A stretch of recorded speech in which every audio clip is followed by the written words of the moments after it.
ജ്യോതിഷത്തിൽ ഗ്രഹങ്ങളുടെ സഞ്ചാരത്തിനും മാറ്റങ്ങൾക്കും വലിയ പ്രാധാന്യമുണ്ട്. ഗ്രഹങ്ങൾ കാലാകാലങ്ങളിൽ രാശി, നക്ഷത്രം എന്നിവ മാറുന്നു. ഇതിനെ സംക്രമണം എന്ന് പറയുന്നു. കൂടാതെ ഓരോ രാശിയിലും ഗ്രഹങ്ങൾ ഉദിക്കുകയും അസ്തമിക്കുകയും ചെയ്യുന്നു. ഈ മാറ്റങ്ങളെല്ലാം 12 രാശിക്കാരെയും ബാധിക്കുന്നു. ചില രാശിക്കാർക്ക് ഗ്രഹങ്ങളുടെ ഉദയാസ്തമയങ്ങൾ അനുകൂലമാകുമ്പോൾ മറ്റു ചിലർക്ക് പ്രതികൂലമായിരിക്കും. ഐശ്വര്യത്തിന്റെയും സമൃദ്ധിയുടെയും സമ്പത്തിന്റെയും കാരകനായ ശുക്രൻ ജ്യോതിഷത്തിൽ ഏറെ സവിശേഷതകളുള്ള ഗ്രഹങ്ങളിലൊന്നാണ്.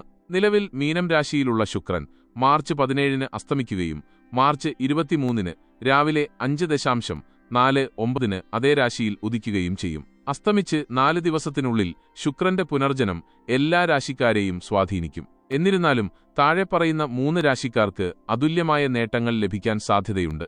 ഇടവം രാശിക്കാർക്ക് ശുക്രന്റെ മീനം രാശിയിലെ അസ്തമയവും ഉദയവും അനുകൂലമായിരിക്കും. ഏറെ നാളായി മനസ്സിൽ കൊണ്ടുനടക്കുന്ന ആഗ്രഹം സഫലമാകും. സാമ്പത്തികമായി അഭിവൃദ്ധിപ്പെടാനും പുതിയ വരുമാന മാർഗങ്ങൾ കണ്ടെത്താനും സാധിക്കും. ഇത് നിങ്ങളുടെ ആസ്തി വർദ്ധിപ്പിക്കാൻ സഹായിക്കും. കരിയറിൽ പുതിയ ഉത്തരവാദിത്തങ്ങൾ ഏറ്റെടുക്കേണ്ടിവരും. ബിസിനസ്സിൽ വലിയ ലാഭം നേടാനാകും. പ്രണയബന്ധം വിവാഹത്തിലേക്ക് വഴിമാറും. മകരം രാശിക്കാർക്ക് ശുക്രന്റെ മീനം രാശിയിലെ അസ്തമയവും ഉദയവും ശുഭകരമായ ഫലങ്ങൾ നൽകുന്നു.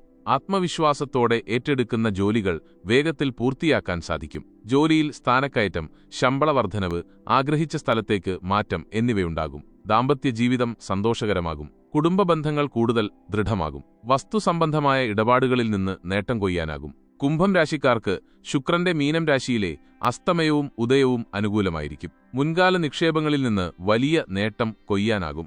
ലോട്ടറി പോലുള്ള ഭാഗ്യപരീക്ഷണങ്ങളിൽ ഏർപ്പെടുന്നവർക്ക് അനുകൂല സമയമാണ്. വിദേശത്ത് ആകർഷകമായ ശമ്പളത്തിൽ ജോലി ലഭിക്കും. കുടുംബത്തിന്റെ സാമ്പത്തിക സ്ഥിതി മെച്ചപ്പെടും. ജീവിതത്തിൽ സന്തോഷവും സമാധാനവും നിറയും.